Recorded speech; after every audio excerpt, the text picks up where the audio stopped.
অপরূপ TV online ভারপ্রাপ্ত chairman Tarique Rahman ও BNP নেতা লায়ন মোহাম্মদ আসলাম চৌধুরীর নির্দেশনায় জেএএম ফাউন্ডেশন এবং আজমনগর নোয়াপাড়া সমাজের ব্যবস্থাপনায় সমাজের সুবিধাবঞ্চিতদের মাঝে ইফতার ও সেহরি বিতরণ করা হয়েছে। আজ ২৬শে মার্চ বিকেল ৩টায় চট্টগ্রাম নগরীর পাহাড়তলী থানার দিন নোয়াপাড়া এলাকায় হতদরিদ্র ৩০০ পরিবারের মাঝে ইফতার ও সেহরি বিতরণ করা হয়। অনুষ্ঠানটির আয়োজন মোহাম্মদ তাজুল ইসলাম সুমন।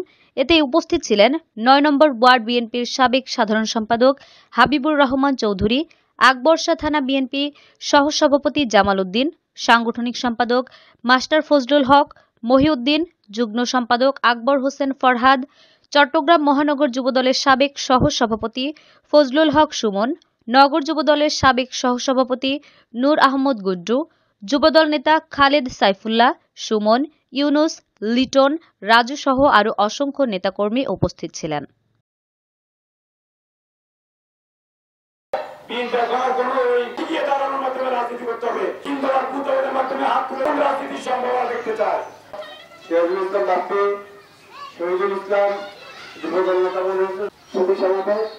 কিন্তু তারেক রহমান আপনাদের জন্য চিন্তা করে রেখে পড়ে ২৬শে মার্চ স্বাধীনতা দিবস।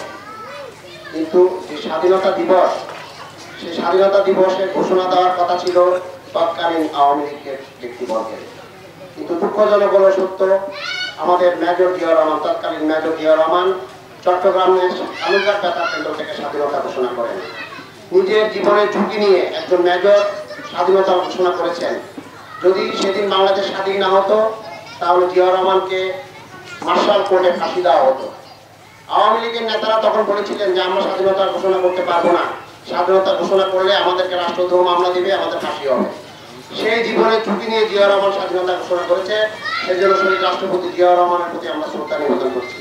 আপনারা জানেন, দীর্ঘ ১৭ বছর আন্দোলন সংগ্রামের মধ্য দিয়ে বিএনপি আজকে এই অবস্থায় এসে দাঁড়িয়েছে। আগেও আমরা এই ধরনের কর্মসূচি করেছি, আমাদের যুবদল ছাত্র দলের ভাইদের সহযোগিতা নিয়ে, বিএনপির ভাইদের সহযোগিতা নিয়ে আমরা গোপনে গোপনে আমাদের সিডিএ মার্কেটে, মৌচাক মার্কেটে, আব্দুল আলী স্কুলে, উত্তর পাহাড়পুরি স্কুলে, ফিরোজশাহ স্কুলে, বিভিন্ন জায়গায় আমরা, জানারফিল স্কুলে, তারপর বিশ্বকরণী বিপ্লব স্কুলে, এইভাবে আমরা কর্মসূচি পালন করেছি। মাইক ব্যবহার করতে পারি না, কারণ মাইক ব্যবহার করে অনুষ্ঠান করতে গেলে পুলিশ এসে আমাদের লোকজনকে ধরে নিয়ে গিয়েছে এবং আমাদের যে ত্রাণ সামগ্রী ছিল তাও নিয়ে গিয়েছে। এভাবে আমাদেরকে নির্যাতন করা হয়েছে।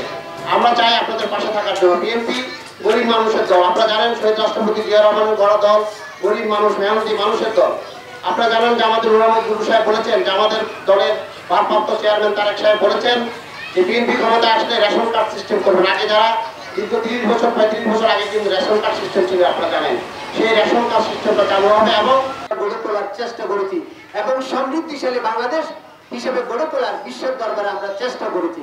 তার ধারাবাহিকভাবে আজকে আমরা অতীতে হয়তো এরকম খোলামেলা জায়গায় আমরা কিন্তু ইফতার সামগ্রী আপনাদের হাতে দিতে পারিনি। যতটুকু চেষ্টা করেছি, সবসময় আমাদের একটা ভয় ভীতি কাজ করতো, কারণ আমরা যখনই ভালো কোনো কাজ করব তখন প্রশাসনের গা জ্বলা হইতো। তার কারণ হচ্ছে ওরা বিএনপি পরিবারে নামছে, হয়তো আমাদের উপর ধাক্কা আসতে পারে, হয়তো আমরা নামাজের দেখা গেল যে আমরা মিলাদ, মসজিদে মিলাদ পড়াইতেছি, ওইখানেও আমরা আমাদের উপর হামলা দিয়েছি।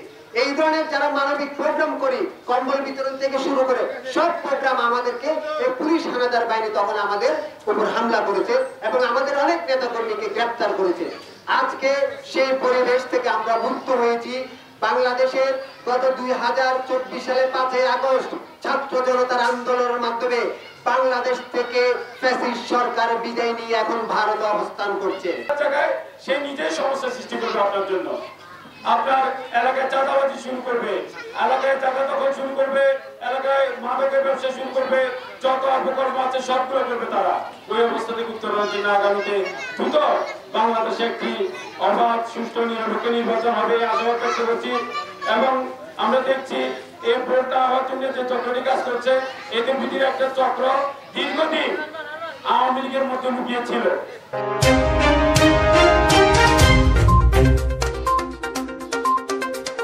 অপরূপ টিভি অনলাইন।